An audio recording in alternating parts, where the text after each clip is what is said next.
The first order of business is to Recording in progress. adopt the agenda. I'd entertain a motion. I move that we adopt the agenda. Keith Morrow moved. Can I have a second? I second the motion. Carol McBride seconds. Any discussion? All those in favor signify by saying aye or thumbs up.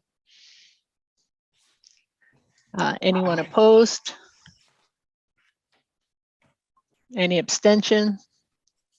Motion carries. The agenda is adopted. I'd entertain a motion to approve the minutes of January 18, 2022. I move that we adopt the minutes. Keith Morrow moves for adoption. Can I have a second? Second. I second that. Second, Troy Parity. All those in favor of adopting, before we do that, any discussion on the minutes from January 18th? Hearing none. All those in favor of approving the minutes signify by saying aye or giving a thumbs up. Anyone opposed? Anybody abstaining? Motion carries. The minutes are approved. The next piece is to give updates of communications received outside of the meeting. Tracy's going to give an update on just the communication from Rebecca Coffey and what information she provided to Rebecca. Sure. Yes, because Rebecca's questions were kind of technical, factual, and not necessarily and informational, and not necessarily judgment, opinion, and board work.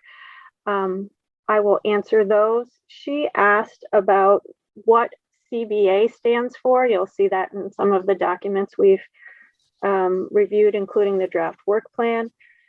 She asked about staff assignments for the first year and how that relates to configuration of schools, and what is the difference between school configuration and school of attendance. CBA stands for collective bargaining agreements. That's a term that relates to the agreements between the union and the employer, typically. And when it comes to school configurations, and that typically speaks to what schools are operated and what grades they serve, and in some cases, which towns or the residents of children who attend that school. Remember that these the statutes that guide what's required in the Articles of Agreement were originally designed around forming union schools. So that kind of consideration was pretty significant if that's the kind of organization you are seeking to form. School attendance means simply what school a student goes to. And we know that that's a really important thing to consider to help parents understand what to expect in year one or the first couple of years. And staff assignment is where teachers are assigned to teach and how employees are assigned to staff those individual schools. Again, that's most relevant when if we were talking about forming a union school of some sort.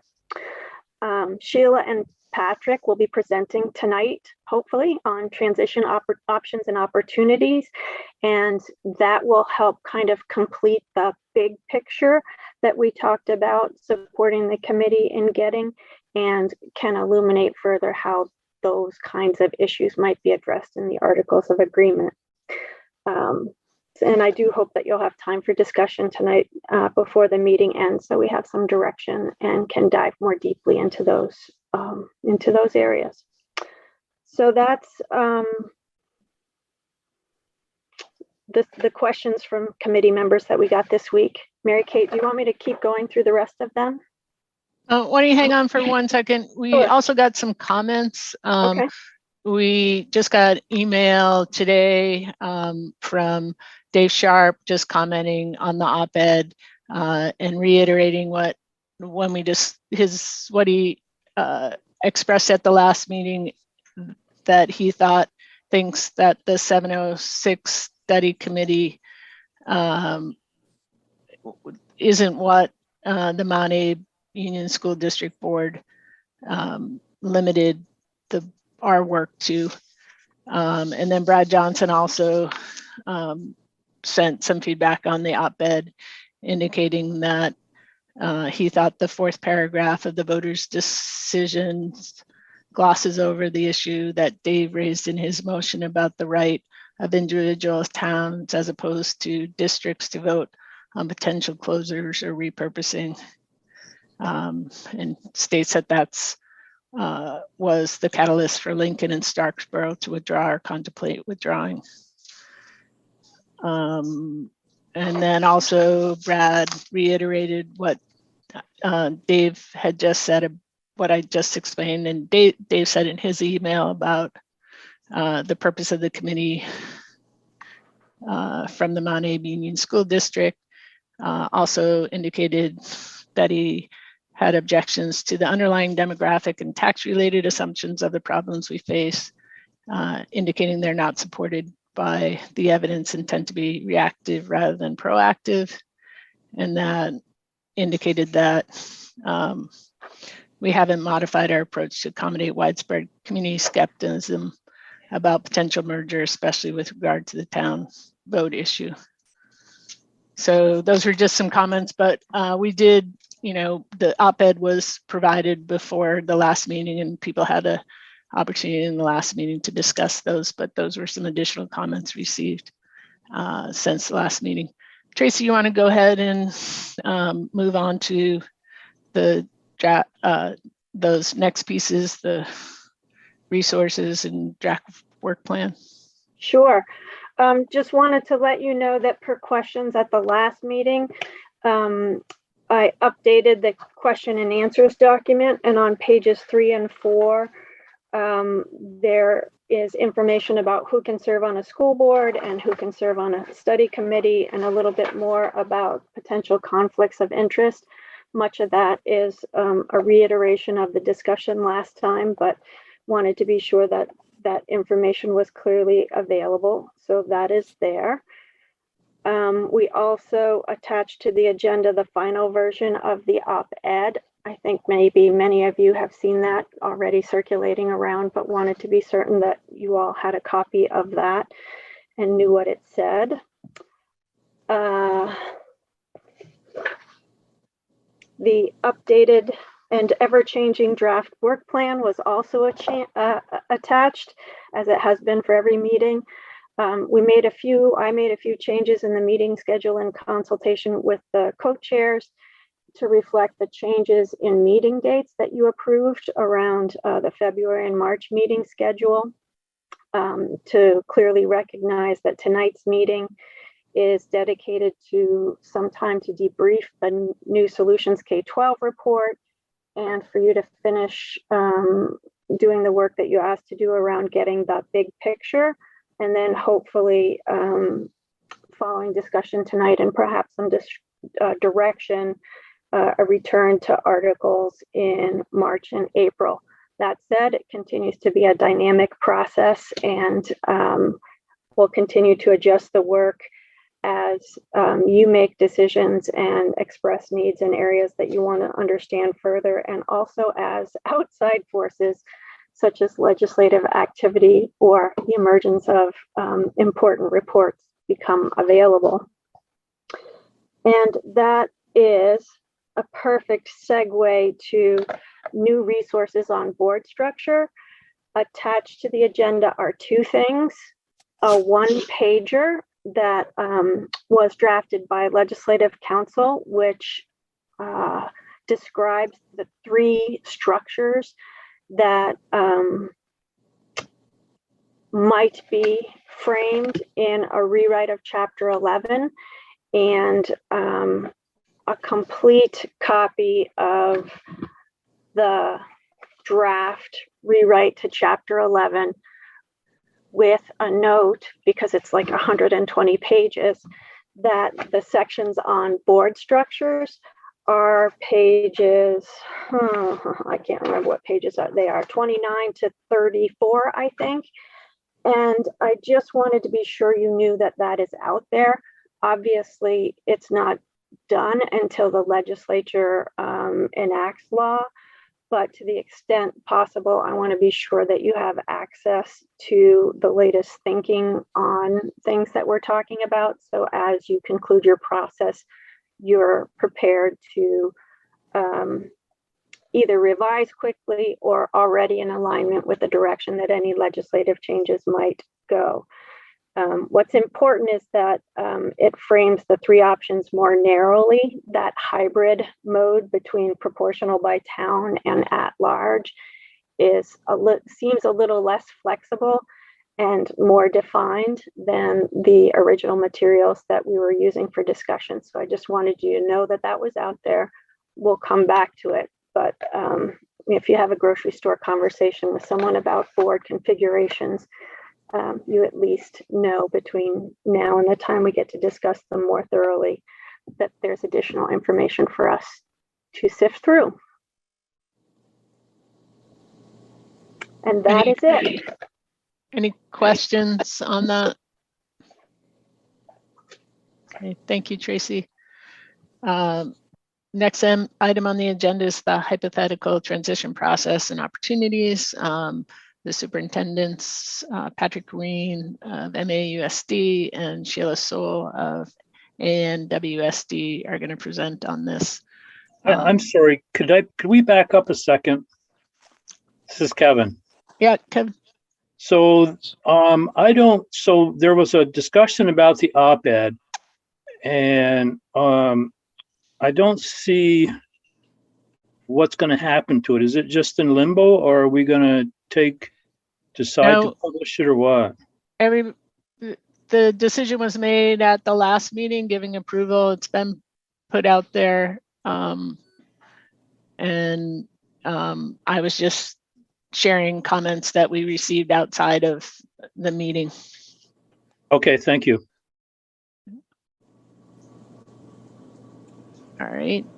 So I don't know, Patrick or Sheila, how do you guys want to proceed with that? Just wanted to do a quick check to see if you wanted to do the discussion of the K-12 New Solutions report, or we could jump right into the. Yep. Sorry, I missed that. Yeah, why don't we do that first? Tracy, go ahead, and then Sheila and Patrick will give the next presentation. So I didn't prepare anything in particular. My hope was that Mary Kate and Martha would facilitate an opportunity for individual committee members to share what was significant to them from the presentation at the MAUSD board meeting, and maybe perhaps identify questions that we could send back to the MAUSD board or Nate for consideration in his final revisions, and perhaps highlight anything that's significant for the committee's work. So Mary Kate, I would let you facilitate that if you're willing.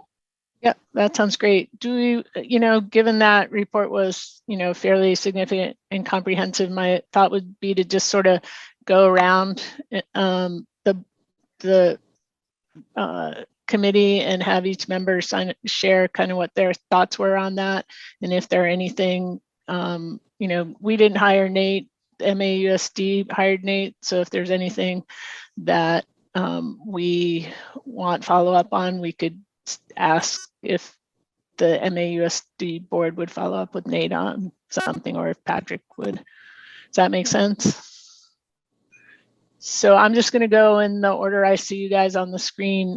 Kevin, why don't you go first if you're willing? Sure. Obviously, we're wrestling with two issues. One is how to operate elementary schools and how to operate high schools, and that's that's been apparent, at least to me, from the get-go.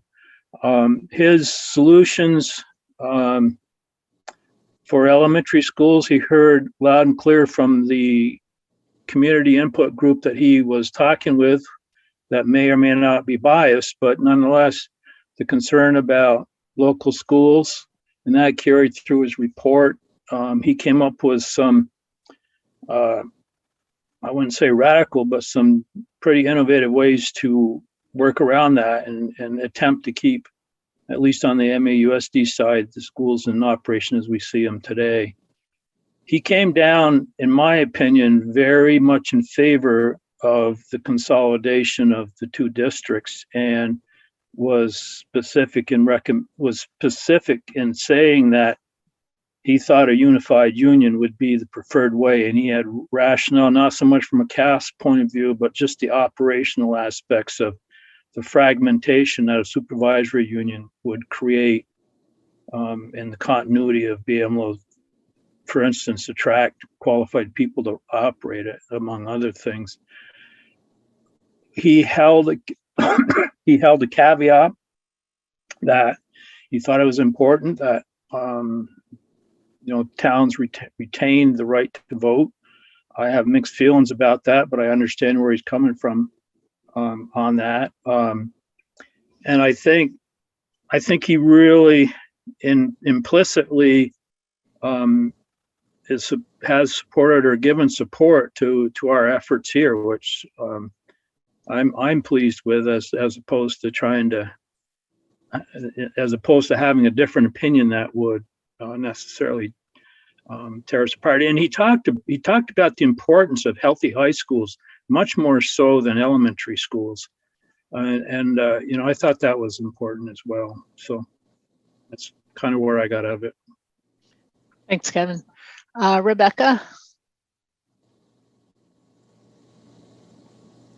Yeah, on page 13, 6C, I was a little concerned about what was said there.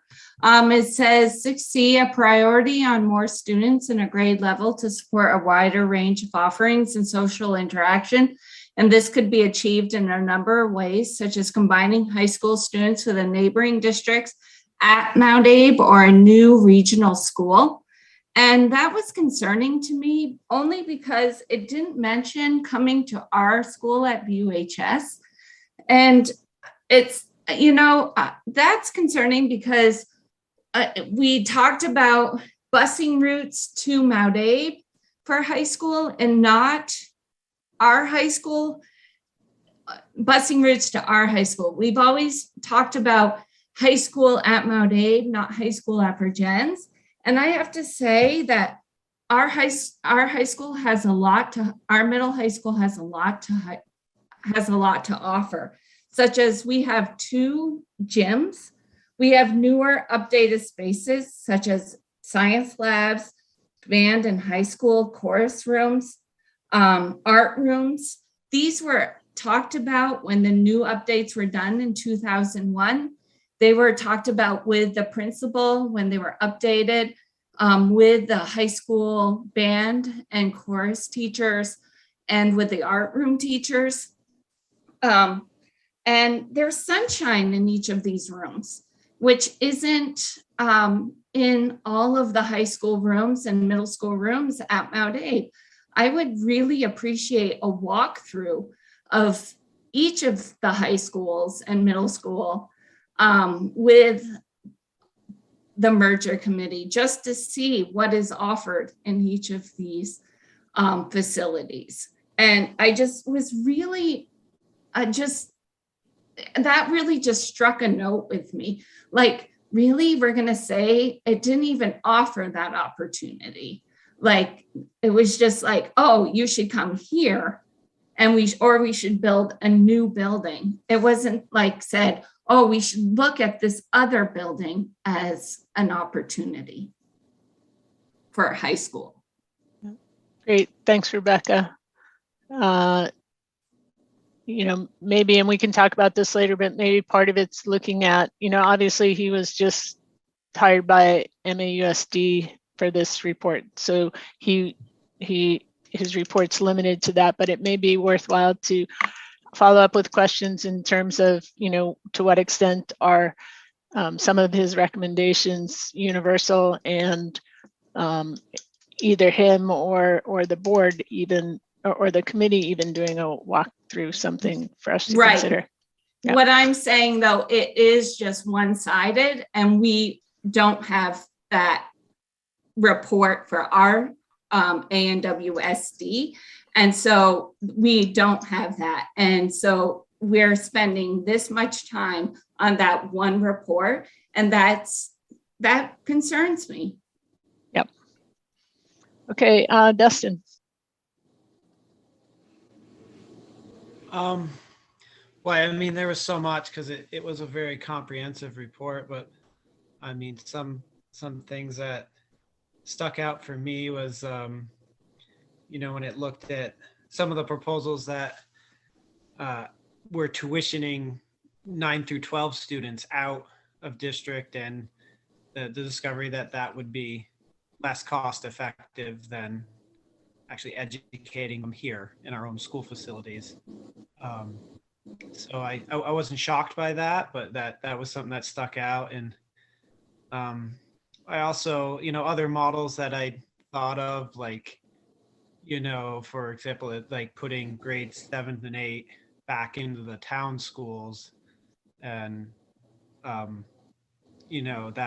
really didn't meet all the evaluation criteria. It'd be limiting the peer group for children in that age, and extracurricular opportunities, and buildings would need some retrofitting to make that happen.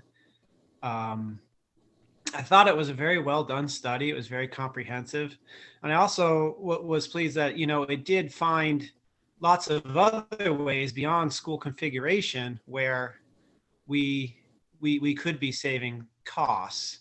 A merger is one way, but he did find us very heavy in sort of administration and middle management, so to speak. And there's lots of cost savings to be realized there, whether a merger happens or not. So I think there's a lot of value to this report, and a lot of good guidance, for our current boards or future boards, if we merge, to follow, to to have more efficient schools and do better for our kids. Thanks, Dustin. I'm going to actually go out of order because, Troy, I know you have to leave. So thanks. Yeah. You can hear me? Yeah, I have to agree with things that people have said so far, and I'm bummed I'm not going to be able to stay for the whole meeting because I think there's so many things to talk about.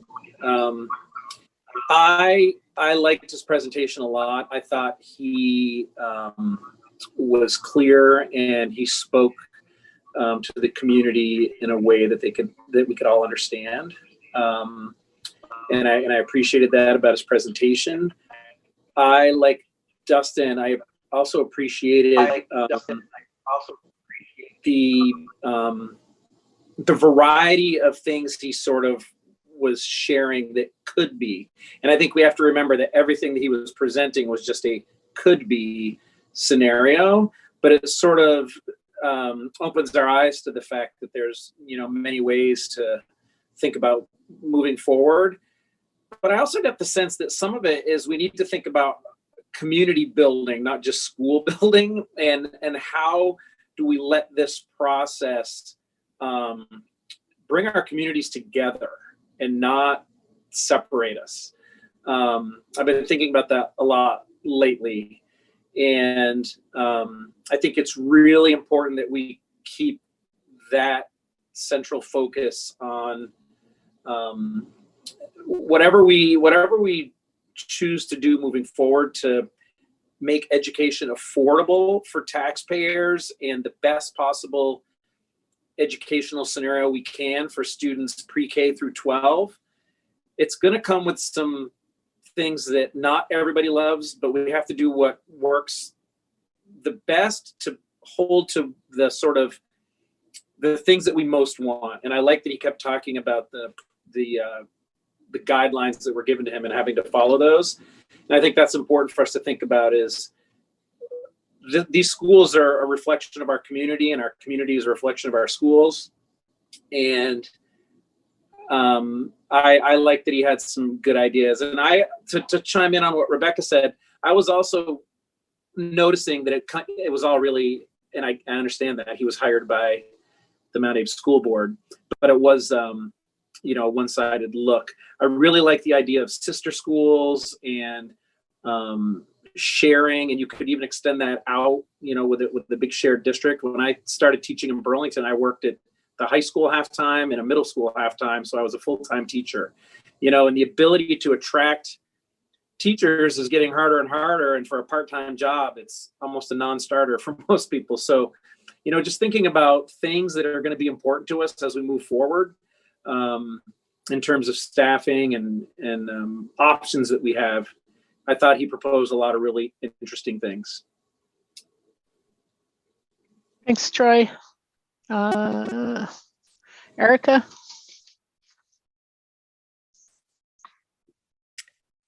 I don't have a whole lot to say.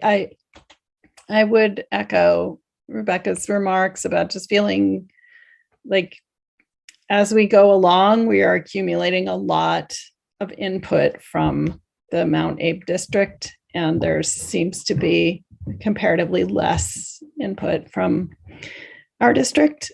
and I think that my sense of that is it makes some people in our district nervous because we feel that the reason there's so much coming out of Mount Abe's district is because people are frankly not happy there.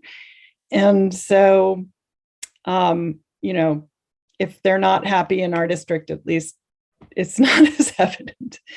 So that said, I really did appreciate the presentation. But the one thing that, really sunk in for me or stuck out to me is the emphasis on, I think he used the term efficiency minded or there was some term that he used very often that to me said, this is going to be no matter what we do going forward, and especially if towns want to keep their small community schools, there's going to need to be compromises made. And he didn't really seem to specify like what compromises. I guess that would be up to the schools, but that there's a certain amount of efficiency you can get from implementing the sister school model and having,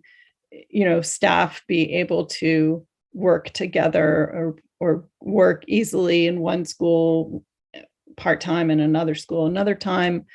But that overall, that I guess essentially you can't have everything. If you want to have your small community schools, then you're going to have to recognize it's going to cost more, or you're going to have fewer programs. And that was just like, a reality check, I think, for me. Thanks, Erica. Stephanie? Hello. First, I want to say I was really grateful to have an outside consultant making recommendations, someone without the emotional ties to our district.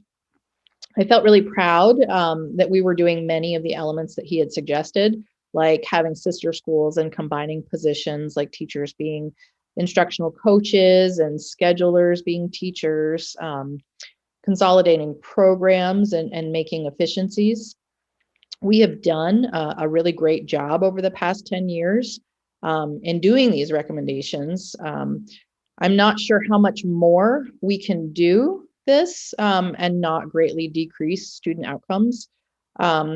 Currently, we're short-staffed, and I can't really see how much more we can cut without it really negatively impacting students.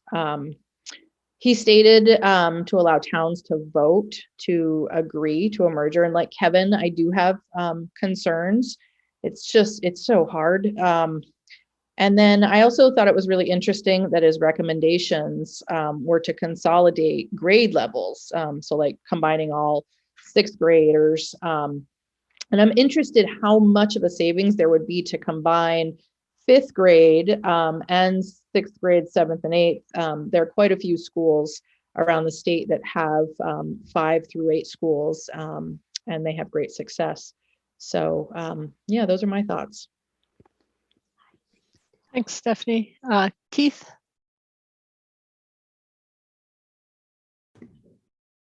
Thanks. As people have mentioned, there's a lot to process here. And it's really nice to see, as Sarah said, an outside expert weigh in a lot of these things that I know the ANWSD has been having conversations about this for a very long time and taking action to try to mitigate our own financial problems while maintaining, great student experiences. So seeing some of these things from our side of the aisle, some of it's reaffirming it in some of the actions that we have taken, some of the things we've discussed in district. But there's only so many moving parts, and I think our district has arrived at a place where there's not much left to shave out of programming. There are fewer and fewer moving parts as we go along, hence the reason we're here having this discussion. And it does look like there are potentially significant benefits of finding a way to have a merged district, whatever that may look like. Yeah, I don't have very many questions, I suppose. Thanks, Keith. I'm going to jump to Sarah LaPearl because she has some other conflicts as well. I'm good now. They're over. I appreciated his options on the cost-effective mindset versus the town schools. I appreciated I thought he was a really good speaker, and he was pretty clear about really what we could do or not do. And that, to me, I think he kind of reaffirmed why we're here.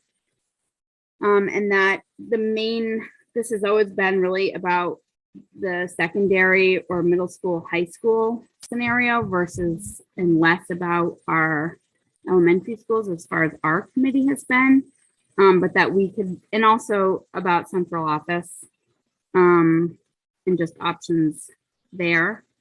And yeah, I kind of agree with what a lot of people have said. I'm still not totally convinced about the town voting thing, even after that presentation. But besides that, I felt like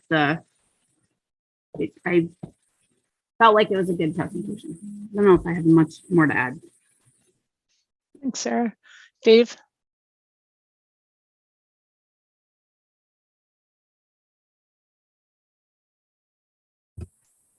Thank you. So, yeah, I thought it was a very good presentation, very thoughtful. I want to just start by saying what impressed me about him was his positive tone. Not coming from a place of fear, but coming from a place of, we're doing a pretty good job now, and we have some positive options in front of us, and we need to work our way through them. So I just think that was a great tone to set. I was struck probably most definitely by the graph. I don't have it open, so I don't recall the page, but it showed the elementary school population in MAUSD relatively stable throughout the next decade or so. And it showed concurrently a declining enrollment at the high school level, middle and high school level. So I think he was identifying the problem really at the middle and high school level, and endorsing the notion of the merger, as Kevin pointed out.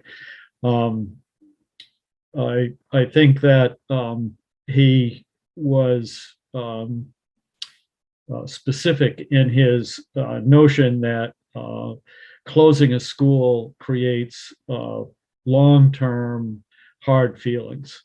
And I think we see that certainly in MAUSD, we see that happening in Lincoln and Starksboro. I guess from what I've read on Front Porch Forum and elsewhere, that those same kind of things are happening in Addison over on your side of the state. And so I think coming from that notion as much as anything else, he felt that the vote for towns to ratify closing their school was important. As I said weeks ago, I think he opened the door for different kinds of creative mergers, if you will, or relationships between our district and your district, between MAUSD and ANWSD, which brought to mind the way a lot of tech centers in the state operate, where morning classes are the basics, if you will, or the required courses, and then electives or more specialized courses you'd get a bus to in the afternoon. That could be done without governance merger. He did talk about, I agree, he talked about there being too much administration, middle management, I think is what Dustin referred to it as. And he also, I think, said that while we have embraced the ideas of coaches and MTSS that he strongly supports, he feels that they could be executed better than they are currently.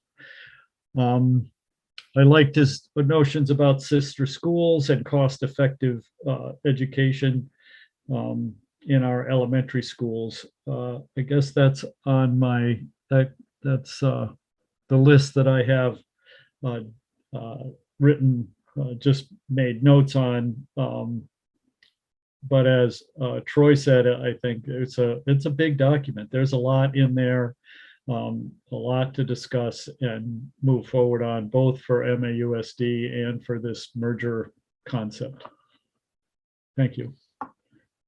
Thanks, Dave. Carol? Okay, so I think the first thing that jumped out to me was the discussion with the elementary schools and a cost-effective mindset. I think it's just so important to make sure that people keep that in mind, especially when the discussions about the small community elementary schools come up, because even if the schools stay opened, what they look like will probably change dramatically just due to fiscal needs. So that's very important to keep in mind, even though that's not the point of this study committee or anything else we're doing. It just keeps coming up. So we have to continually remind the community of that, because we're not looking at a status quo versus drastic change. There will be change regardless of what we recommend. That's just inevitable based on budgeting. I also have some reservations about single town votes. I do think it's very important to maintain some sort of voting option if we talk about closing of schools, but I'm not convinced that single town voting is the way to go because of the emotional feeling or the feelings around your ties to the school and the community. It's easier if it's a broader view and if other towns can have a say in that as well. I also agree with Becca as my concerns about busing were not alleviated. And I felt like the comment that if a merger is not very carefully managed financially, then the savings opportunities can be lost. I think that's a very important point to drive home, is that if this is not done right, we've lost our opportunity. And we have to keep that in mind with every thought and every decision and every conversation we have, because we can only do this once, hopefully, if we do it right. And then I am actually really grateful we're finally having a conversation that allows for some discussion of creative educational opportunities and what a merger could mean. We've done a lot of learning of what the schools and the districts look like, what busing could look like, but we haven't had an opportunity to talk about what educational opportunities can happen, how we can change those. And I think this is finally coming up. And I know for myself, that's one of the main reasons I wanted to be on this committee. So I'm really excited about that. And the thing that jumped out to me the most is the idea of the sister schools. So the overall management is merged, but then the schools are run in cooperation, but not as a sole school.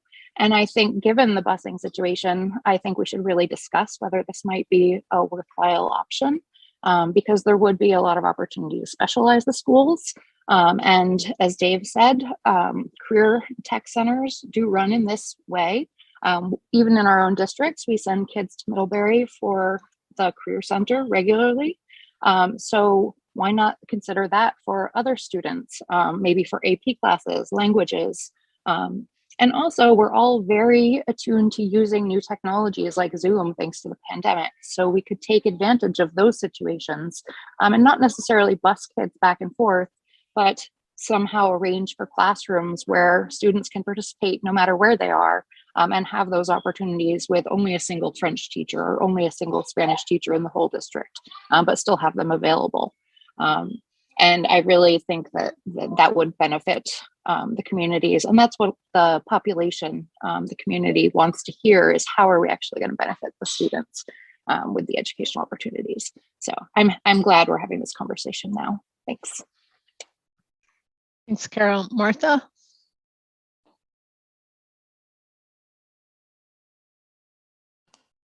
Sure. It is a big, huge report. So I think I'll just kind of talk about one. Of course, my biggest thing was the fact of not understanding, but also not including Virgens in there, the question of that. So I need to probably think of something else. But I also was looking at the numbers. The numbers really stuck out at me, and well, the high school numbers drop and the elementary is not as much. My biggest thing was, I'm looking for it on my other screen, sorry, where it stated that the possibility, one of them was to possibly merge the high schools, or the 7 through 12, but not the elementary schools, or combine those with the neighboring district. And I don't love that idea. I think if it's, I am thinking at this time that if we propose to have a merger, that it should be the entire district, but I'm welcome to be educated on more.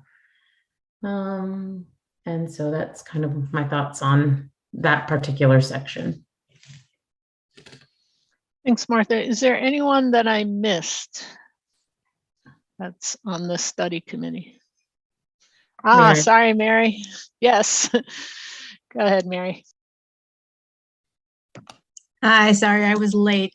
I mostly just want to echo most of what the Virgens people said, but I thought it was interesting because all this talk about sister schools and efficiency minded, I feel like in some ways Addison Northwest has had a little bit more experience with this. Before we closed Addison, we were sharing a lot of things between Ferrisburg and Addison. I think we still have some positions that are going back and forth between Ferrisburg and Virgens, or Ferrisburg and the high school. So some of the ways that Mount Abe could save money, I feel like we have maxed out. And much like Keith said, the moving pieces in Virgens is probably lesser than Mount Abe, because we've been crunched in different ways. I really want to keep in mind the community feedback around middle school. If we were going to bring 5th and 6th or 6th graders up, I strongly believe that they still need recess. And what they do at the middle school in Virgins anyways, walking around the building is not adequate for 5th and 6th graders, or probably even 6th graders. In some ways, I don't think it's adequate for 7th graders either. So that is something I would like to keep in mind. We shared a bus with Mount A for indoor track this season, and it is a 13-minute ride. I would get a call from the coach when they were on their way. So it is 13 minutes, which is a lot of commuting if you are a parent that's dropping off and picking up from the high school every single day. But I don't know, it doesn't seem like an unsurmountable amount of time to me, but it is extra time that parents will be driving because you have after school activities, you're picking kids up, it's an extra half an hour of your life. So I think that's something we need to be mindful of. And I think I'm with everyone where I really want every town to have a vote on whether their school closes, but I have big concerns that the emotions around these decisions are going to override logic and what needs to happen every single time, because we love our schools and we love our communities, sometimes beyond reason. So that is a concern that I'm keeping in my mind. I loved how upbeat this report was and the presentation was, but I worry sometimes that the money they say we're going to save is not real money unless, like Carol said, it is managed impeccably, because there are always hidden costs to things.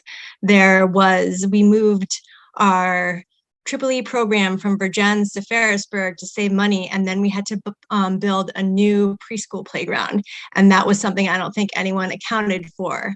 There's always things like that when you move populations of children that are unaccounted for costs. And sometimes we see these reports and we're like, oh, we're going to save $6 million, but they don't know that something else is going to have to go in there. We're going to have to reconfigure some space. Then we're going to discover mold underneath a wall that we knocked down. So every time I see savings, I'm like, how much of that is actually real? Yeah, so that's it. Okay.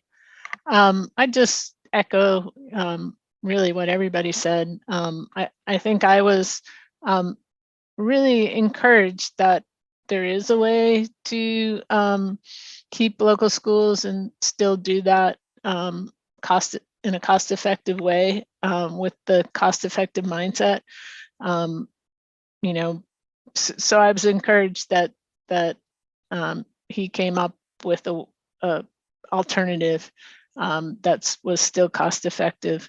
I do share Mary's concerns and about the passion we all feel for our local schools and our ability to make decisions that might be in the best interest of students in the whole district, as versus closing our local schools. But given that there's another path, that concern is less prominent for me. I was really impressed with his experience level. I felt that having, somebody, as people have said, didn't have connection to our district, but also had a lot of experience working with school districts that are dealing with issues like ours and usually worse than ours. I just found, and his ability to come up with, or through that experience, have different ways to think about it than the ways we've all been thinking about, or at least I have, really helpful. In terms of the high school and middle school.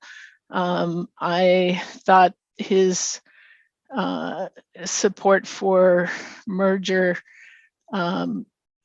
really dovetailed with what we found from the community in terms of people feeling that having more programming and more social emotional support for children is what we got from community feedback, and he seemed to indicate that was really a main reason for merging middle and high schools. And then yeah, so that's sort of what main points I came away with from it.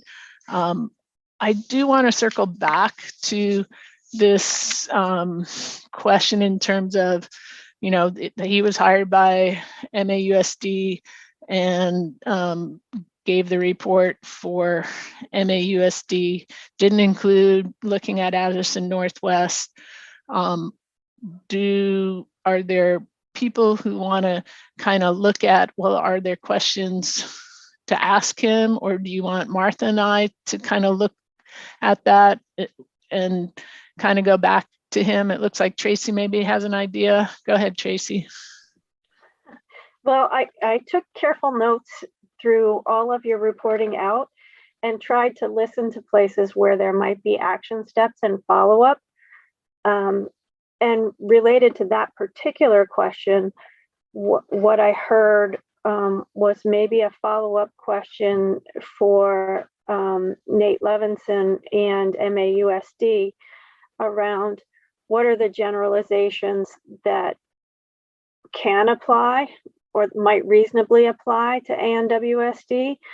I can think of one that the answer might be yes, and that was that key point that Nate made around the more students you have in a grade level, the more efficient and the more opportunities you're able to provide. Is that a transferable generalization? Similarly, we could ask that question of the Addison Northwest School District Board and ask them about what pieces of the report resonated with them, understanding that some folks on this committee are also on that board, and ask them about the other options they've considered. I know they shared some of that very early in the process, and board members have alluded to that here, but we certainly could follow up by asking those questions. And I also want to assure you that I was taking notes about things that I heard each of you say were important to consider going forward. And without diving into the details of all of those notes, would like to help you think about how in articles of agreement and or in recommendations back to your two respective boards, how you shape a process where those issues might be explored and addressed, like somehow affirming the importance of a process for if there's an expansion of middle school grades, how do we make sure that middle school best practice or advocate in the articles or in a recommendation that be foundational to the planning process? What could we put into the articles or recommendations if you choose not to recommend a unified union that goes to the vote to address the issues of transportation beyond the parameters of what you can address in the first year of operations? So I have notes on that, and I'll continue to listen and can help with action steps on any of those things if you decide they're relevant. Thanks, Tracy. Kevin? So I'll just put in a biased perspective on his report. His report addressed, I don't know how many, several community proposals as well as Patrick's or the superintendent's proposal. And some of the reaction that the people from Virgins are wondering why Virgins wasn't more readily discussed about it is, quite honestly, the only proposal that considered a merger was the superintendent's. The other proposals, if not all of them, most of them proposed to do away with the high school and tuition out students wherever. So there wasn't a lot of fodder, if you will, for him to drive a lot of options or considerations about a merger, other than what he spun off the superintendent's report. And there was one report there was one proposal that proposed a county school, essentially it'd be Middlebury, Virgins, and Bristol, or whatever the district names are. And then that was lately discussed in there as acknowledging the components of the different community proposals. So he broke down community proposals into segments or aspects, if you will, and by and large addressed those, as opposed to and he did some freewheeling, but it was rather limited.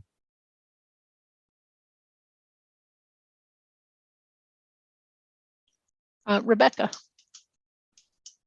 Yeah, I just wanted to say, like, I think that it would be good to talk about VUHS and how it plays into this more, because I think he really addressed the elementary schools really well, but I don't think he really talked about how VUHS and Mount Abe's district would merge adequately. I feel like it was really one-sided and really didn't look into how it would really blend well. And so I think that really needs to be looked into, especially from our side, as from ANWSD side, because I felt like when I was reading it really left us out, and when I was reading it, it was really harmful from our perspective. And I just feel like that needs to be looked into. Sheila? Yeah, I mean, to be clear, he wasn't hired to analyze that. So, and we did look into, I just want to underscore something that I think Tracy has already said. We have, and many of you have already said, we have fewer moving parts, I think is what someone referred to. Like, we have explored a lot of these options. So we looked into hiring Nate ourselves, and with 2 K through 6 and 1 7 through 12, there really wasn't much that we thought we would get from him coming to give us options going forward. His charge working with Mount Abe was to explore their options independent of this merger study. So that was his charge and his task. It wasn't about serving the needs of this combined group necessarily. So I don't think it was a purposeful exclusion of our benefits and our facilities and the possibilities therein. And I get that, Sheila. I'm just saying we've spent like 45 minutes on his study, and we haven't talked at all about our needs for 45 minutes. And so I feel like that's a very big disadvantage to ANWSD. And so that's what I'm putting out there. Erica? I just wanted to follow up, Kevin, on your comment. As a person in ANWSD, I don't have a really great sense of what is happening in MAUSD, but it sounded to me like you were saying that at least the people who put these proposals together, and I don't know how much they reflect the whole community, but that there is a feeling in your district that the high school should be abandoned. And to me, that's important kind of just context for this proposal of merging our two districts. Because if that is the case, then I feel like, well, in some ways, bringing our two districts together could bring people back into a community feeling of being proud of their high school and wanting to have a high school. I mean, I feel like in Vergennes, the high school is really, that's like the centerpiece of, we're really proud of our high school. And I can't imagine people saying we have to save our little town schools and we can just let our high school go. And if that's the case, I don't know. I feel like I'm surprised by that. And I wasn't aware that that was a sentiment, at least in a segment of your district. So I'd just like to hear a little more about that. Go ahead, Kevin. So I guess, I tried to preface a little bit about my bias, but if you look, and I can't remember if it's an appendix or what, but in the back of his report, he analyzes all of his community proposals, and his task was to analyze the community proposals and not to develop a solution or an evaluation, if you will. So he was maybe reactive in the sense, maybe it was reactive in the sense that he looked at these community proposals as well as the superintendents and dissected those for the pluses and minuses, if you will, and came up with this a la carte menu of, if you will, of all the different activities. And like I said, many, if not most, I would say most, if not all of the community proposals were really focused on preserving elementary schools, and not so focused on the high school. And I think that a lot of them were just, well, we'll just tuition them out and that'll take care of that. And I think there was a widespread belief as well that tuitioning would be cheaper, which he documented as not being necessarily true. And I'm like I said, I'm sure there's some biases that I'm leading into this when I'm trying to be factual in the fact that he was rather limited in his scope of work to just evaluate those proposals. Yeah, I think it would be helpful, and maybe Patrick or one of the board members could explain this, but the community proposals, my understanding is, were not like our communities voted and these are what we proposed. The MAUSD proposals, maybe somebody could talk about how those came about and what they represent. I think that might be helpful.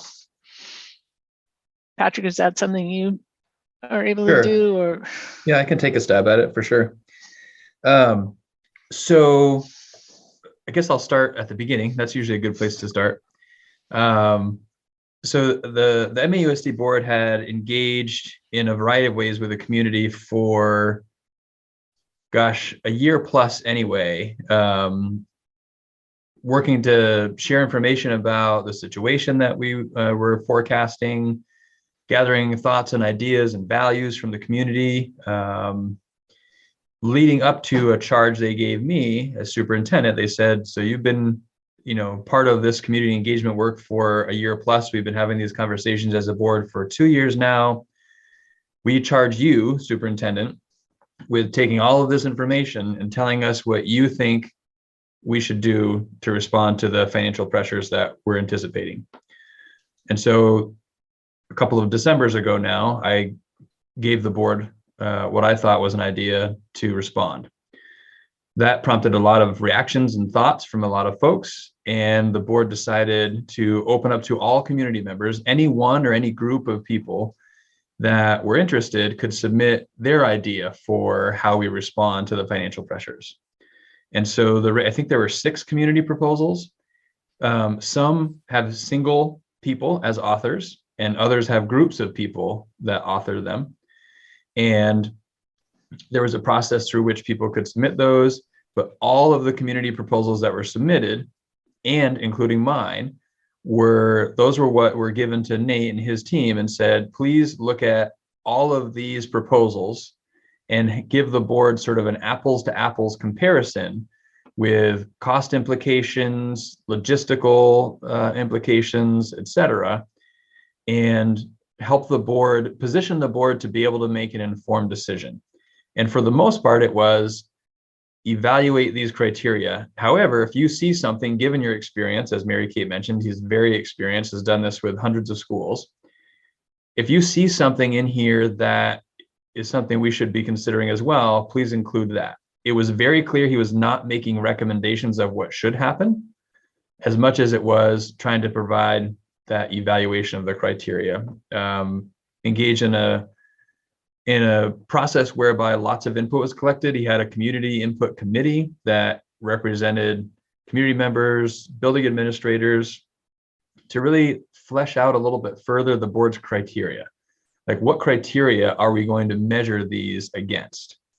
So criteria was established, the board adopted that criteria, and then Nate and his team took it to that next level of what are the financial and logistical implications, and how do we measure these against the criteria? So I don't know if that's a helpful recap, and I can answer any more questions. I know Dawn is on the call as well, I think. So she's the chair of the MAUSD board. She could elaborate, and we have several board members. So yeah, we can dig deep if we need to. Thanks, Patrick. Yeah, it seems I saw people shaking their heads, so I think that is helpful. Dave, I see you have your hand up.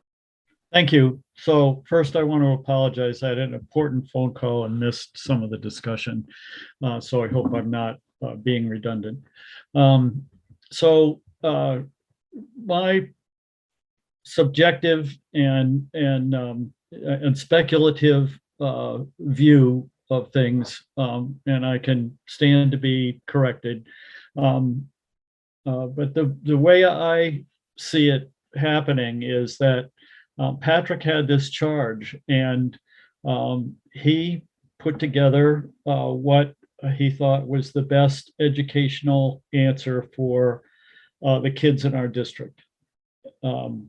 Unfortunately, that created fear and reaction, and we've had mostly fear and reaction to that proposal percolating through the other 6 proposals and percolating through our communities since that time.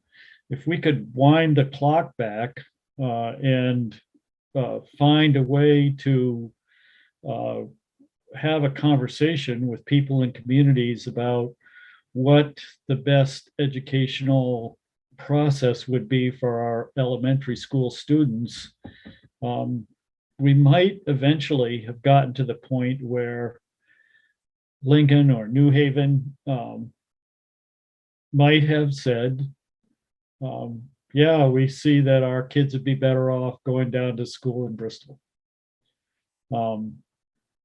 I don't know what that would have been, but I think that, we've gone through a really difficult, rough patch since a lot of people in the communities are in fear and reaction to a proposal that's 2 years old.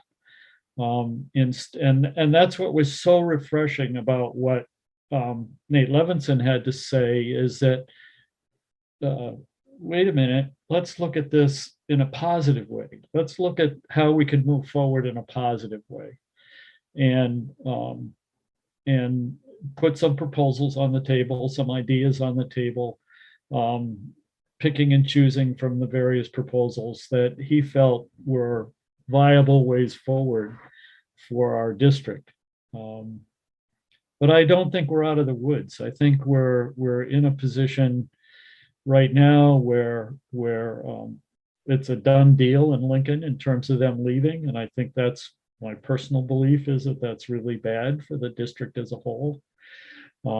We have similar notions in Starksboro. I have heard very little out of New Haven, where I think they got something out of the superintendent's proposal. They got the administrative offices, and they got a preschool program. So that was something that made them feel less reactive than Lincoln and Starksboro to the vague notion of what inefficient schools would be. So yeah, we've come through a mess, and I think we're still in it, and I'm not really sure how we get through it. Thank you. Thanks, Dave. So hopefully that helps provide some framework for understanding the report. Our intention wasn't to present the report as how, him reporting on what our questions are, but we thought that the report would be helpful to us because it does touch on many of the things we're looking at. Erica, I see your hand. I'm sorry. I just feel like I haven't really heard from people at MAUSD whether it's actually true that the parents and people in the district would prefer not to have a high school in their district.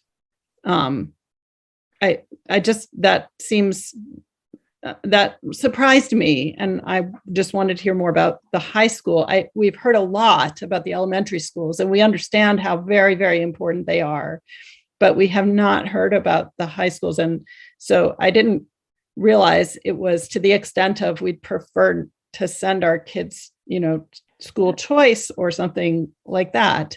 Maybe we can go around quickly and the Mount district members could say something. My impression is certainly Moncton, people are supportive of the high school, and we're proud of our high school, and that really those were just specific community members or groups of community members trying to solve the elementary school issue. Oops, Sarah. Yeah, I felt like I'm very much in support of a high school. I think it's actually the glue that holds the whole community together, just like Virgins does. I went to Middlebury. I felt like that was really central to a lot of what occurred. And I also work at a really big high school, and I know that a lot of the opportunities that are there are because it's larger. And so for me, looking at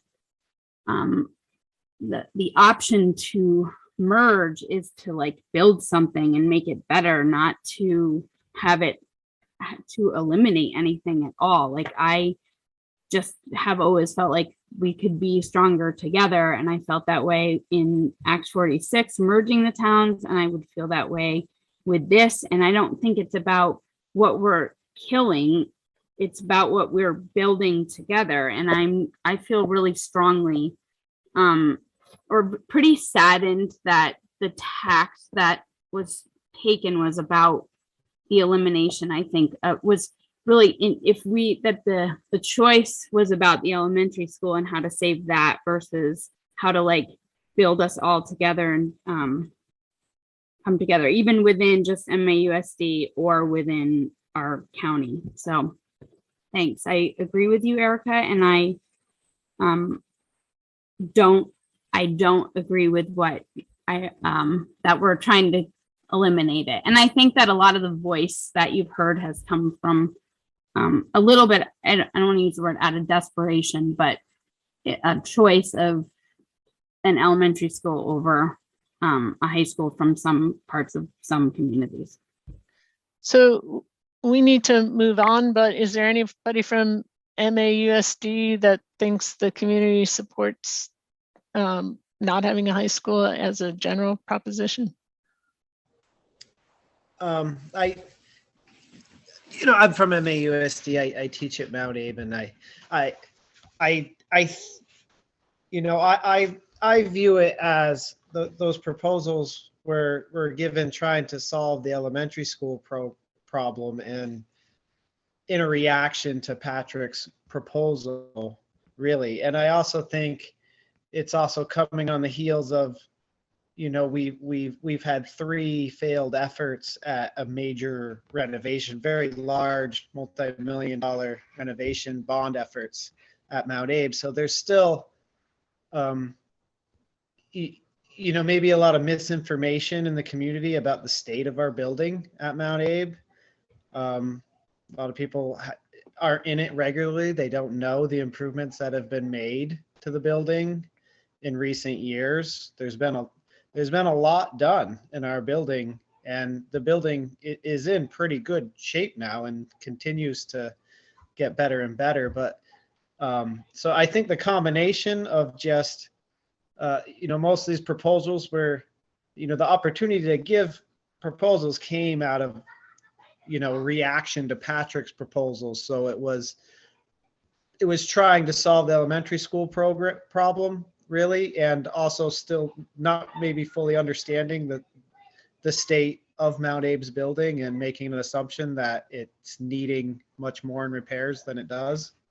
So that's how I view it. But I don't feel there's a large sentiment that families think our high school should no longer operate. I think that's a very small sentiment in our communities. It was disappointing for me as a teacher at Mount Abe to see that proposed at all. But obviously those proposals were there, so somebody out there is feeling that way. I question whether they really know the state of the building or all the information, but I wouldn't say it's a large sentiment from my view. Okay, so we've got some other hands raised and we need to wrap this up. I've kind of let this go on. We're behind schedule, and I'd like to have both Patrick and Sheila's presentation in one evening. So do we want to continue with this discussion? And I mean, we're sort of at the point, I'm not even sure if Patrick and Sheila have time if we start now.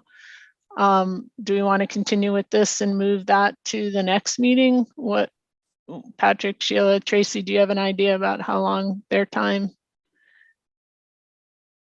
will take? I think that they could present comfortably within 20 minutes.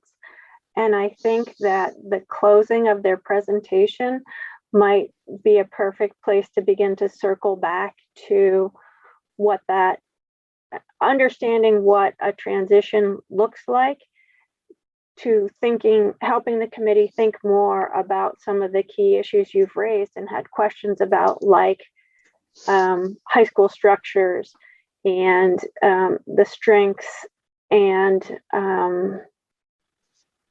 values and practices and cultures at each high school, and how those things get incorporated into a process, as well as several other things. So I think it will circle back around and you will talk about these topics again. Okay. Easily. All right.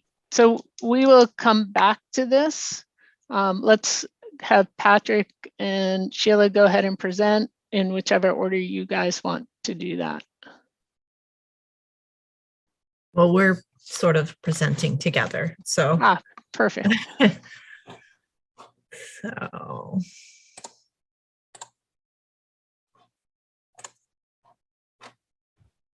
Okay, so yeah, we were asked to, at a pretty high level, talk through what the transition process looks like, and had a lot of conversations, talked with Tracy some, we each talked with our teams, and thought about the transition in a couple of different phases. Because in a way, we have anywhere from, say, 8 to 20 months, and we were kind of going back and forth between those two timelines. So if we were to try and transition from, if we assumed a yes vote, which is the only thing that would prompt the need to make the transition in November, and we wanted to be operational for the following July 1, that's an 8-month window. An alternative was to think about it from a November vote to 2 July 1s from that point, which would put us in a 20-month transition window. And so as we went back and forth on that, I think where we landed was to think about this idea of transitioning in phases. And phase one, we sort of call it the 2-3-1 phase, where we go from 2 boards, which is what we currently have, to 3 boards, which is what we would have for a period of time when we added a new merged district board, down eventually to 1 board once that board became fully operational and the others ceased to exist. This is essentially the same concept that we went through with the Act 46 process, where we added another board to what were multiple boards and then eventually became 1. And so in this 8-month phase, we would be looking at really focusing the consolidation on governance and business operations. And so that's where we'd be looking at the HR perspective and transitioning employees. We look to be building a budget, right? So in this 8-month window, the new board would be formed and would begin building its operational budget. They'd have to build a set of policies, and we'd want to really think critically about what family and community engagement would look like in this period of time as we're beginning to really form this new entity and make it legal and get it to the point where it can become operational. And that felt like a really important first step, as opposed to doing that simultaneously as we would do the things that we're proposing here in what beyond phase 1, because it's really more than just year 1. This is something that would take some time. It would take probably more than a year to transition in some of these other ways. But it would be after this 8-month window that when we have a new board that is functioning, that can make decisions, that has hired its central office staff, like the structures would be in place to make some decisions and do this work beyond phase 1, where we'd be looking at more of the streamlined, consistent, consolidated curriculum instruction and assessment. We'd want to be thinking about contract negotiations, figuring out transportation contracts and what that looks like with a new vendor or new contract with the same vendor, and then thinking about the property management. So in the first year of operation, while we're figuring this all out, students could go to the same high school they go to now, the same middle school they go to now, as we got these structures in place to be able to make informed decisions and make decisions about, well, in the future, which would be the middle school, which would be the high school, or do we keep 2 7-12s? Some of that is work that can happen through this process as we write the articles of agreement. Some of that could be work that happens under the new board with the new central office leadership team working with that new unified group of teachers and support staff, et cetera. But that's sort of the concept here, the 8-month governance and business transition, and then the multi-month transition that would follow that for curriculum instruction, contract negotiations, transportation, and property management. So that said, kind of what Patrick has already alluded to, that first year, teachers, students, families would experience the same thing that they do now. It would look and feel the same as it does now. So I think that will help also to ease some stress and tension around the timeline, if people can know that is very much the future and that much of this will be built together as we continue along. So we're calling the next part of that the collaborative opportunities looking beyond.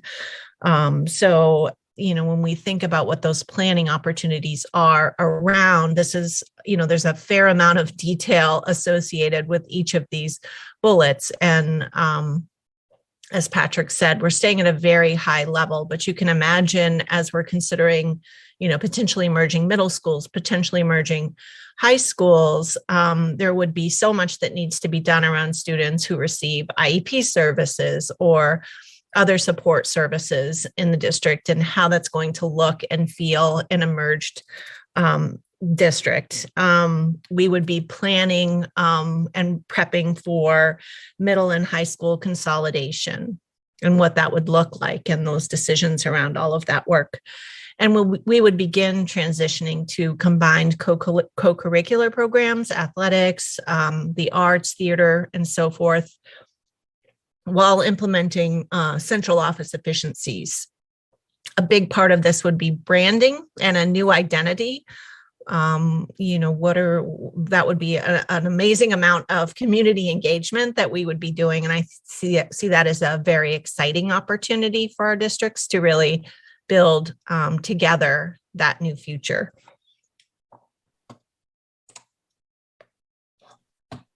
And so this is where, over the course of realistically what would be 3 to 5 years, we would move from our current state to a place where we could sustain and expand the learning opportunities at the middle and high school levels. Over that period of time, ideally as much through attrition as possible. I think, again, reflecting back on Nature Report, he spoke about that quite a lot, that so much of what we're looking to do can happen through attrition. And that is much easier on organizations when you can manage change that way. And that's part of why it will take a little longer to do it in that way. But in doing so, when we have the plan, we can take advantage of attrition in a really intentional way that moves us toward the plan. In the absence of the plan, it's hard to do that. But eventually we can get to a place of increased cost efficiencies, both in schools and central office, et cetera, throughout the organization. Keeping that focus on equity for students, that has to be a real key driver in the work that we do. In that time, we can merge governance, merge the middle and high schools if that's what's decided is the right way to go. Potentially expand the grade levels that are served at the middle school, as has been discussed. And really expand that concept that Nate spoke again a lot about, that cost-effective mindset throughout the larger organization, this new district that would be formed. I think the reality is, even with some of these changes and the anticipated savings, and as folks acknowledged, if we don't apply that cost-effective mindset, we could fall short in finding the savings that we know we need to find to become sustainable. So we're going to have to really think about that, no matter what sort of organization we find ourselves under.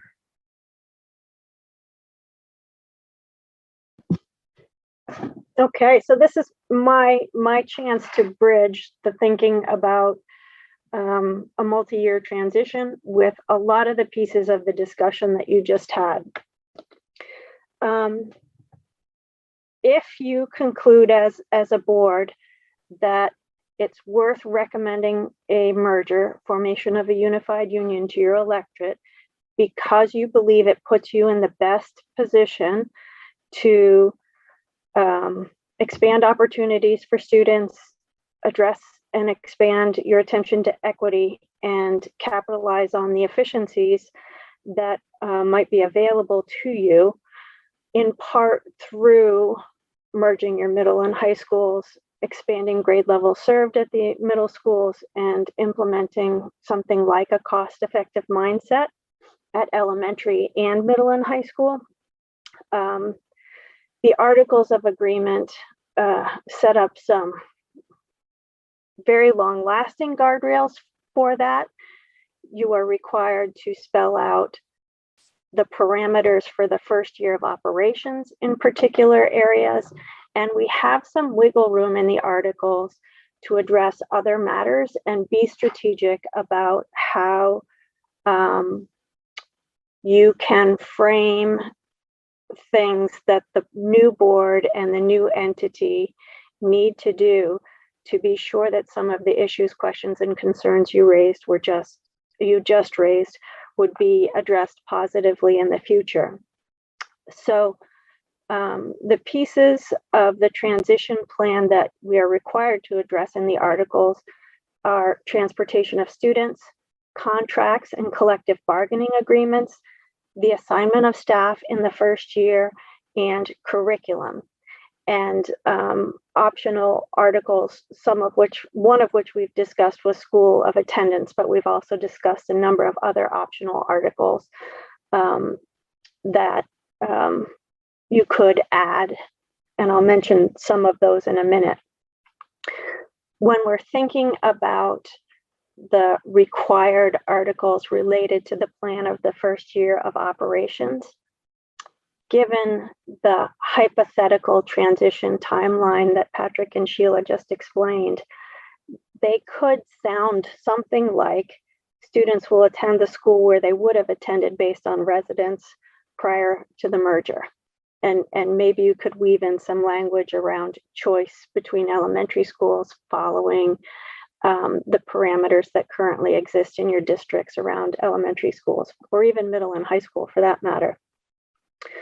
Language might say that the collective bargaining agreements will be honored while a new collective bargaining agreement is being developed.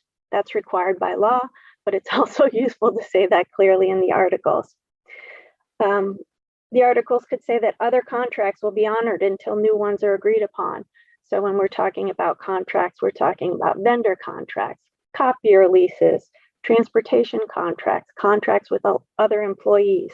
So that's what an article in that area might sound like. We might have an article that sounds something like staff will be assigned per the terms of their collective bargaining agreements, or consistent with a new collective bargaining agreement, if it's depending on when that's agreed upon.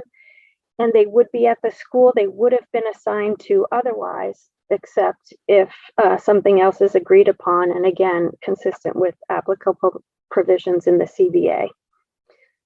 An article could say that you would follow the curriculum for each of the forming districts in the respective schools. So in the beginning, curriculum might be a little different until there's an opportunity to revise curriculum in a multi-year process with the new board, the merged faculty, and a thoughtful collaborative process. And the articles could say transportation contracts will be honored and transportation will be provided consistent with the current policies of MAUSD and ANWSD. And you might even want to put some language in the articles that says something about pending adoption of a new policy on transportation and new contracts after the first year.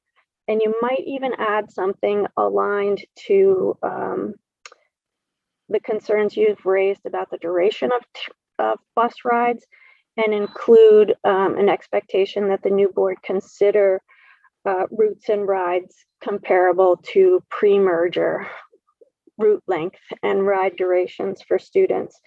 My recollection of the transportation study is that you can do that through the shuttle model, even if you merge middle and high schools. But the key point is you can put some of those guardrails around what the board must consider in the articles of agreement without potentially unduly limiting them in their authority going forward. So again, as Pat said, the transition period in that first full school year is very much about merging governance and business operations, and then moving into a planning process that's highly collaborative. And so you might include some other articles around issues to guide, to set guardrails going forward. We've talked about school closure, and that's on the list to come back to. Preference for supervisory district structure. You could include an article requiring the new board to consider community involvement strategies and site-based councils. Again, I mentioned transportation, some considerations that you could ask the new board to review with regard to transportation. You also could include articles related to what I sense you are increasingly defining as the goals of merging and the what you want to get out of it. I remember Nate saying repeatedly that it could be important to talk about what are the benefits of forming a merge or forming a unified union. What are the benefits of merger? Why is this important? And what do you expect to get out of that?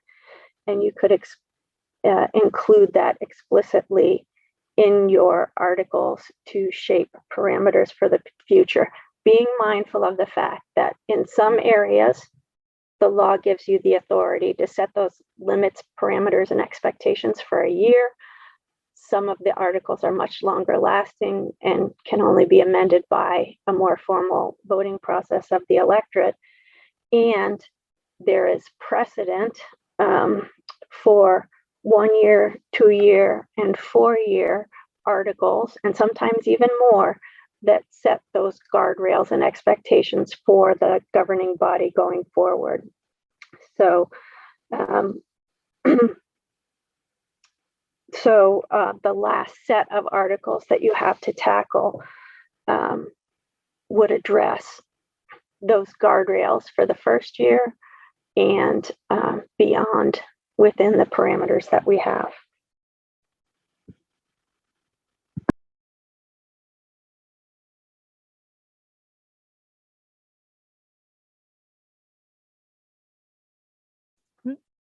Thanks, Tracy. I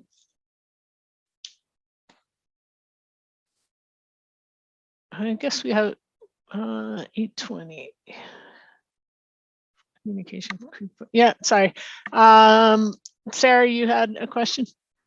This is a really strange question, maybe, or obvious, but how does the, if you merge, like the hiring of a superintendent go? Like, what do you do with, do you maintain your same 2 superintendents for like a transitional period? Is that an article we'd have to encounter as this? Like, I'm just like, when do you have to kind of, or is that for a new board to kind of make those decisions? I have no idea. I just was curious.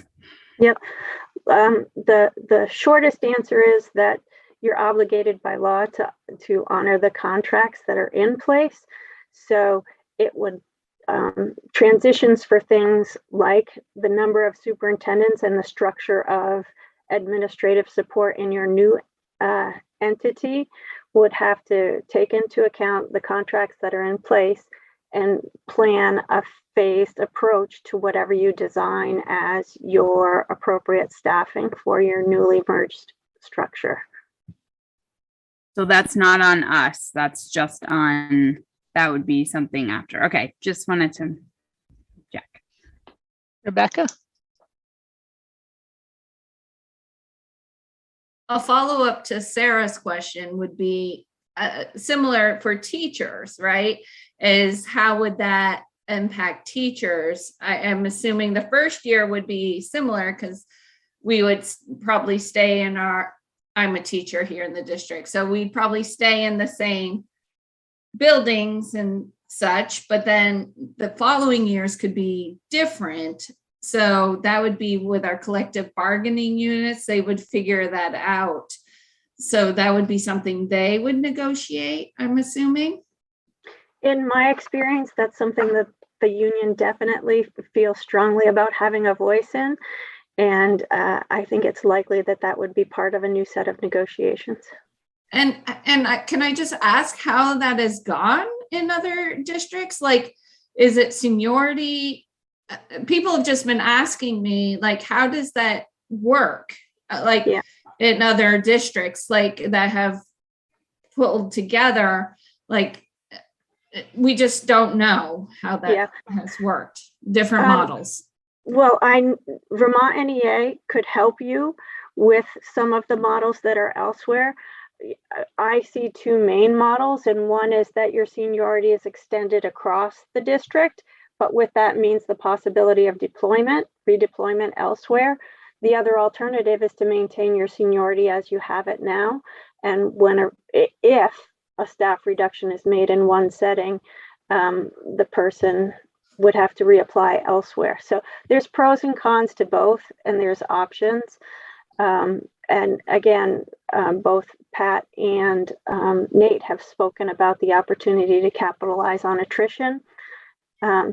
In my experience, we didn't have problems with that. We were able to work it out and take care of people in ways they felt okay about.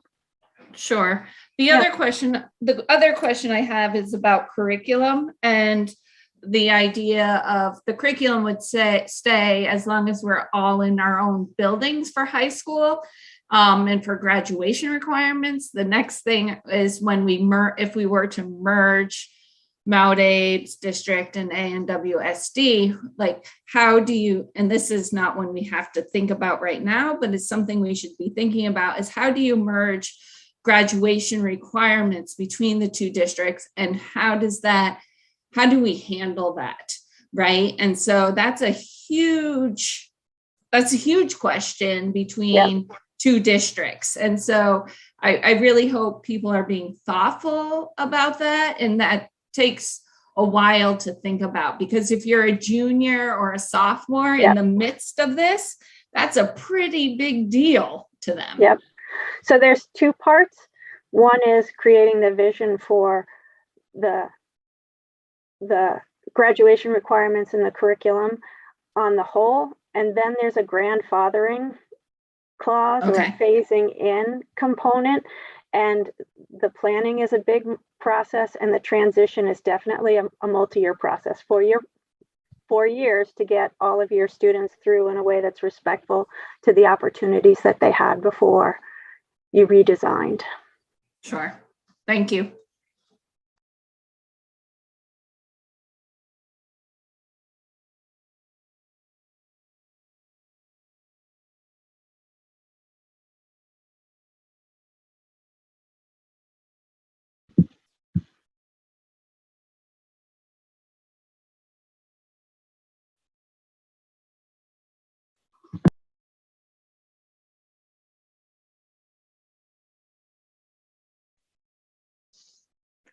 Erica, go ahead. I just want to ask, will we have time to discuss this in the next meeting? Because I feel like we're kind of rushed right now, but I do have some questions. Yes. Heard loud and clear, as well as circling back on some of the things that came up in that long discussion about the Levinson report. If you have something quick, though, go ahead and ask. No, just it's more of a comment, but just like, or a concern, I would say, that if it sounds like kind of a relief, like, oh, we can just make all these articles like, okay, things are just going to stay, and then the board will figure it out. But on the other hand, it does seem to me like it's harder to get people to vote for something that is like all, well, the board will figure it out, right? Like, so I just want to have discussions about that. Yep, understood. Okay.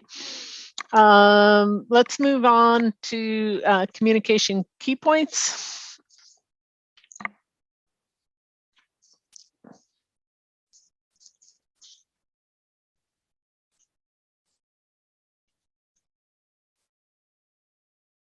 Go ahead, Erica. Well, we had a very long discussion about the presentation of the K-12 New Solutions draft report.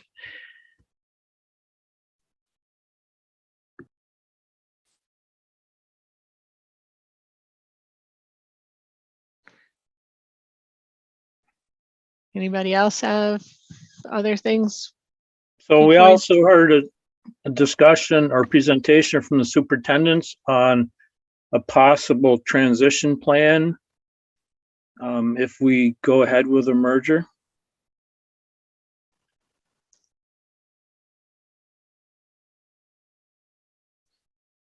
Anything more we want to say about the K-12 new solution discussion, or are we good that with what? Just for continuing on with the conversations, I think would be important to communicate. And that it was a pretty high level look at a transition, like it's not overly at a strong detailed level yet, just the broad strokes. Thanks, sir. Kevin, go ahead. I think for the Levinson report, I think we should note that it was, I don't know if customized is the right word, but it was addressed, was was contracted to address some specific issues in the MAUSD district that could influence this merger study committee, but it wasn't about necessarily how it didn't address a lot of aspects of the merger. So it was mostly a MAUSD document.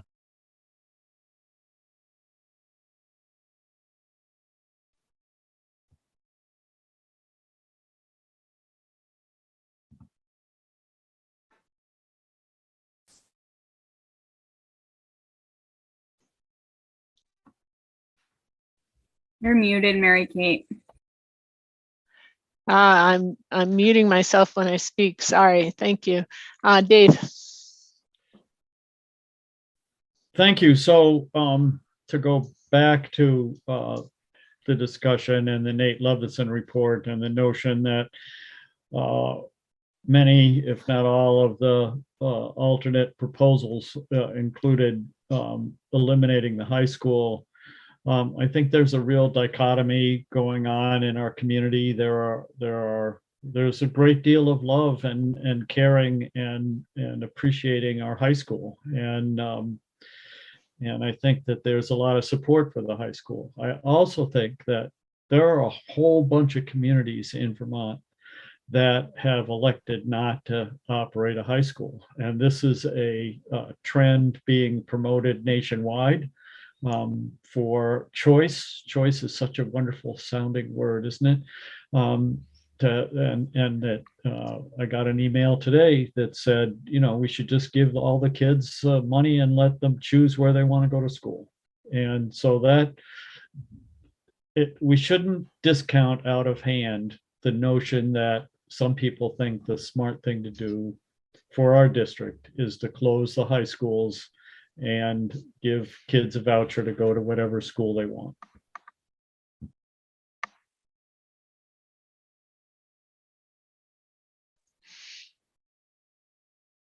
Erica? Oh, I just wanted to add that I think we should note that the discussion was a very good discussion. I mean, for me, I felt like I really heard a lot of,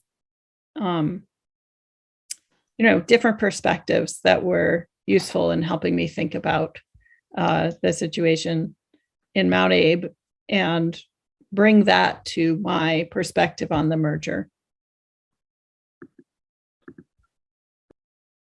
All right. I think we probably, Tracy, go ahead. Before we transition, I just wanted to be clear if you wanted me to support the co-chairs or if perhaps committee members who are representatives of the respective boards would be willing to follow up with the two boards about their reactions to the topics you discussed and any feedback they have for you on the kind of questions or areas of curiosity that you raised.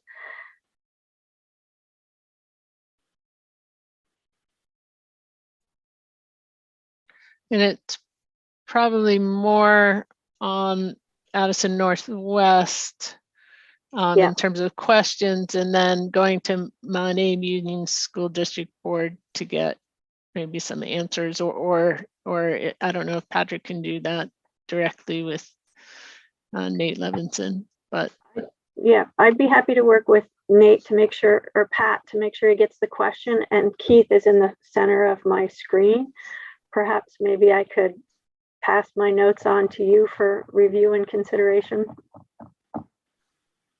Yeah, and the board for MAUSD has established a process for people to submit questions, so we can great. We can work that. Yeah, okay. And I think there were some, Tracy, we can, when co-chairs meet with you, we have notes of questions that people brought up in this discussion, but Keith, you're good with checking with the board? Yeah, I'll contact our chair tomorrow and see what he thinks about adding it to a future meeting agenda. Great, thank you. Okay, public comment. I see Herb Olson. Go ahead. Yes, thank you for listening to me yet again. Maybe won't happen all that much longer. We'll see. I have a statement to make on behalf of the Starksboro Save Our Schools committee. Not making it on behalf of the town officials. We've consulted with them. Public meetings require public meetings. So, I think from their direct communications with you, how they feel about their local elementary school and what they would like to see from the merger study committee. But again, we're not speaking on behalf of them. You should know that Starksboro is actively preparing to withdraw from the Mount Abraham Union School District. We're preparing. We haven't made a decision, but we are actively, doing the kind of analysis that you would need to go through in order to make that decision. We wouldn't do it without, the support of the town as a whole, and there'd be a lot of process involved in that. But that being said, we're doing the financials. We're trying to figure out the operational issues, and I guess maybe people need to know why. Why are we pursuing this? It's not like we love to do this stuff. It's not like we want to be an independent school. We woke up in the morning, decided we wanted an independent school. It's not that we want high school choice. It is about a threat to our local elementary school, Robinson School, which we feel is an effective school. A cost-effective school and effective in educating our students, and it does a good job there. So why is that under threat? As soon as this committee, this isn't intentional, I'm just telling you the facts. When this committee came into existence, it put the continued existence of elementary schools in the Mount Abe district in danger, because if you merge two districts, you can have new articles. In fact, you have to have new articles of agreement. You've been going through those, and in new articles of agreement, those articles may not include a provision providing for a town vote before the school is closed. So, and members of your committee have made proposals to have a discussion and vote about that, and that hasn't happened. So why not wait? Why wouldn't we wait until, I don't know, sometime later on in the summer or the fall to make this decision? The reason is the timeline, the statutory timelines for getting a withdrawal process, a withdrawal decision voted on by the local town and ratified by the other member towns in the district. And that takes some time, as Lincoln knows. It takes some time. And frankly, the timeline is such that we need to make a decision on filing a petition with our select board. I'd say plus or minus 30 days. And that doesn't seem like it's in your timeline, but I just, maybe you didn't appreciate, what we're facing in terms of a timeline. So what we're saying is, in order for, again, we're currently engaging in withdrawal activities. In order for Starksboro to suspend its withdrawal activities, we would like to see the merger study committee guarantee in writing in proposed articles of agreement that an elementary school program should not be closed, repurposed, or otherwise terminated for students in any of grades K through 6 resident in the town without the approval of the voters of that town. That's a motion that I think has been made. Not really a whole lot of discussion, and frankly, it doesn't seem like there's a lot of support on this merger study committee to do that. So let's see. It may not be the only issue around withdrawal, but that certainly is the critical issue that is certainly being talked about in Starksville. And I thought I should let you know that. That's where we're at. Thank you very much. Hey, you know, everybody wants, one of the things is interesting. Lincoln's already voted to withdraw. We look like we don't have any choice. We're going to have to withdraw too. It's really striking that nobody has reached out to these communities from the organizations, the educational entities, to say, geez, you know, we'd like to have you stay. We think we're all better off together. I think we're all better off together. But we've never heard anything like that. And over time, like, you know, some members have said, over time, resentments grow, you know, and you get further distanced. And it's not a good path. Anyway, I don't hold out any hope for that, I guess.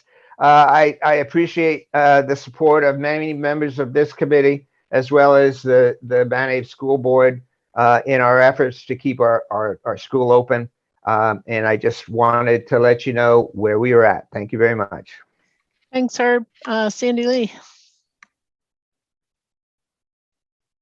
Thanks, Mary Kate. It was really, I didn't make the beginning of the meeting, so I missed some of the commentary, but what I was able to catch, it was really nice to hear from Virgin's community members, to hear from Virgin's board members, the reaction to the because I think one of the challenges we've had in general is how to have these processes happening at the same time. I think it's just an ongoing struggle, and we have our own issues at MAUSD, but you know, what I have, the questions that I have that would be helpful to learn from the merger study committee is truly, you know, what is the, you know, Addison, you know, Northwest Supervisory District, what is their feeling really about merger of middle school and high school? You know, is that really a possibility? Because, you know, the pieces and parts that have been broken down by Nate in different pieces, you know, envisions something happening, I think, at the middle school and high school level that we as Mount Abe really need to make some decisions about as well. And so it's great to actually hear back from what's happening in the other district. You know, because I did hear some commentary of, and I totally get it, you know, I'm proud of Mount Abe. I think you know, I do a lot of Addison United soccer, spent a lot of time over at the Virgin's high school fields and facilities. And so I'm pretty familiar with them. And I know that the Virgins and the area community is also proud of their schools. You know, there was talk about how there was this idea of, you know, closing Mount Abe. You know, some of the mergers envision Virgin's high school coming to Mount Abe and making Virgin's the middle school. And it's kind of hard to figure out how to evaluate that if it's not, if it is it possible? Is it not possible? Is that something that the other district really wants? And I don't know what the community engagement piece is and really figuring that out from, you know, the other communities. You know, we've done a lot of work because we have this ongoing, you know, work we're doing with Nate Levinson, and we're getting a lot of input from community members, but I'm really interested to know overall what's happening there, because it's really hard to make these decisions when a lot of it depends on a merger, if that really was the direction that people actually go. You know, I think some of the proposals, a couple of them, you know, they're all in the Nate Levinson report and they're all lettered. So, you know, the report in depth goes through each one. Not all of them call for Mount Abe closure. I just wanted to be clear. Some of them thought about making Virgin's be a middle school and Mount Abe be a middle school and build a countywide high school, you know, that really merged and, you know, it was I think, proposal D, you know, and really looked at, can we optimize in some way all of the benefits in the communities while at the same time pulling more numbers together for a more robust curriculum. So we have a really long, suspect a pretty long meeting at Mount Abe tomorrow. It's our regular board meeting, but we're going to be asking a lot of questions and doing work regarding Nate Levinson's report. And so I hope people in all the communities who are part of this committee will watch so that they can see firsthand, the issues that we're dealing with, and then to think about that and how it affects the merger. Thanks, Sandy. Rob Backlund. Can you guys hear me? Yep. Okay, thanks. Thank you guys for all your work, all your time you put in. I think you have a lot more time to put in. And I say that piggybacking off of the comment that was made by committee member Erica in regards to, I see it as kicking the can down the road in the sense of just writing articles of agreement and letting a new board of whatever Addison North Unified School District would be figure out the plan. This is your work to do. You have to have the numbers. You have to have the plan. Where are kids going to school? Where is the savings? People are no longer naive to this idea that unification just saves money. Because if it did, we wouldn't be here tonight, right? 2 unified districts under Act 46, now having to scramble again to become a bigger district. You guys have to put in the legwork to show people that this could possibly be sustainable fiscally, financially, and that it will improve outcomes for our kids first and foremost. If you don't do that legwork, if you say some board in phase 2 or phase 3, some mythical board of made up of people that either are in this room tonight or aren't, are going to figure that out, it's not going to work. You're not wasting my time, you're wasting your own time. I hate to say that, but that's just the truth. And then my second point is, I hope this committee grapples with this question. I know you're talking about what is there to gain. And trust me, I think there could be a lot to gain for our kids, finding some synergies between our districts. I really, really do. But I want you to grapple with the question, what is there to lose?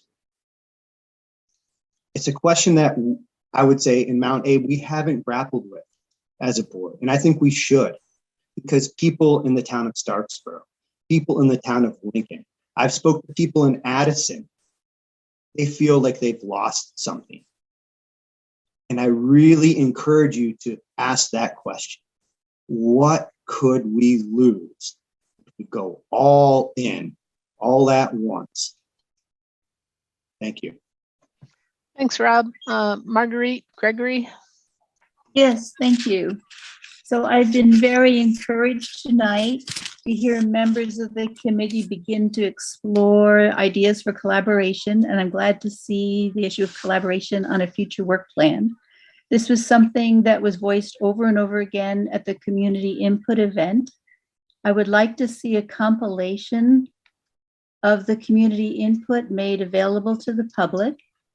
I'd like to see a real substantive discussion around collaboration, and I like Brad Johnson's idea of establishing a subcommittee to look at the issue in depth. I'd like to see teachers on the committee. I disagree that local communities will be too emotional to think rationally about whether a school should close or remain open. Parents want the best education and the best peer group configurations for their kids.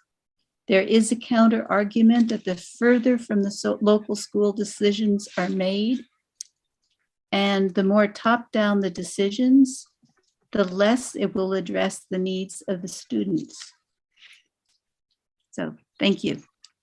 Thanks, I also Marguerite. want to say that one more thing, that in my kids our children didn't live in Starksboro when they were in high school, but from everything I've heard talking to parents in our neighborhood, there's universal support for Mount Abe.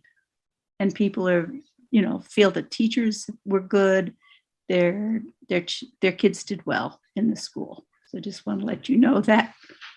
Thank you, Marguerite. All right.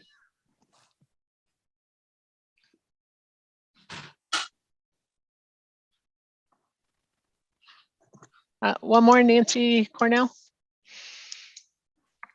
Actually, Denny Casey had his hand up before I did, so perhaps he should speak, and I hope I do could not finish. see. Oh, I see, Denny. Yeah, go ahead. Without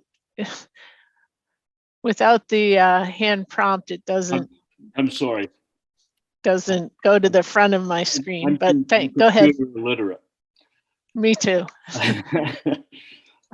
Well, you know, it's extremely upsetting to me that some of you folks have made up your minds that towns who wish to keep their local elementary school should not have the right to do so. I don't think there's very many members on the merger study committee who live in Starksboro. And it's upsetting to me that a lot of you folks think that people in Starksboro are incapable of deciding whether their local schools should remain open or just become a memory. And I'm sure if you don't know, I'll tell you right now that Moncton and Bristol, the two towns who aren't in jeopardy of losing their schools, can easily vote to close Robinson School.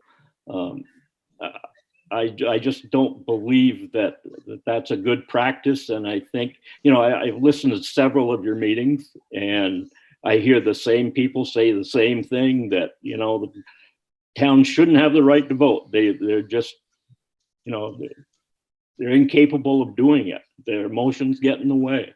I heard Ms. Andrews earlier tonight talking about losing Virgins High School. And she sounded a little bit anxious about that. And I'm glad, because now I think maybe she has somewhat of an understanding what we go through here every day and have for the last year and a half. So I thank you very much. Hey, thanks, Dennis. Go ahead, Nancy Cornell. I've gone to a number of your meetings now too, and I understand that your work is very difficult and these are big issues. Tonight was the first time I felt encouraged by listening to your conversation. I think it started when Carol McBride started talking about ideas that she saw emerging partly from the K-12 Solutions Report and partly from the conversation, ideas about new ways to collaborate in ways that really expand opportunities for students. And I mean, Nate's report, his draft report, got me thinking about those sorts of things too. When you can imagine, without merging governance, the number of ways that our middle schools and high schools could work together, courses we could offer for both kids in both communities, both districts, that neither one of us could offer by ourselves, all kinds of personalized learning opportunities that could be offered both through remote learning together, and also in-person learning through, you know, occasional, frequent opportunities for the kids in the same class in the two different schools to get together, both virtually and really in person. So I got pretty excited about all that, but I also do want to say that I'm very worried about the mess we're in, as Dave Sharp described it. We're still in a mess over here. And nobody I know in Starksboro really wants to withdraw from the district. We all value and treasure our high school and hope that we don't have to trade it off at the end of the day for financial reasons. I think that would be a shame, and nobody wants that. So I just want to say we don't want to withdraw. We do want to stay together as a district in the Mount Abe Unified School District, but we are facing a looming timeline that's pushing us toward having to petition to withdraw. And your committee can stop that. You can give us a way to stay. And we need you to really think seriously about doing that as soon as possible, to make a commitment, to give an assurance, because otherwise, given the statutory timelines, we're not going to have any other choice but to petition to withdraw. And no one wants that. So I hope you'll please consider it, and please consider doing it soon, because if we feel we have to withdraw, we're going to have to begin the process, right at the end of March, beginning of April. And we don't want to have to do that. Thanks. Thanks, Nancy. I don't see any other public comment. I'd entertain a motion to adjourn. So moved. Keith Morrow moved. All those in favor? Any opposed? Aye. Any abstentions? All right. Have a good evening, everybody.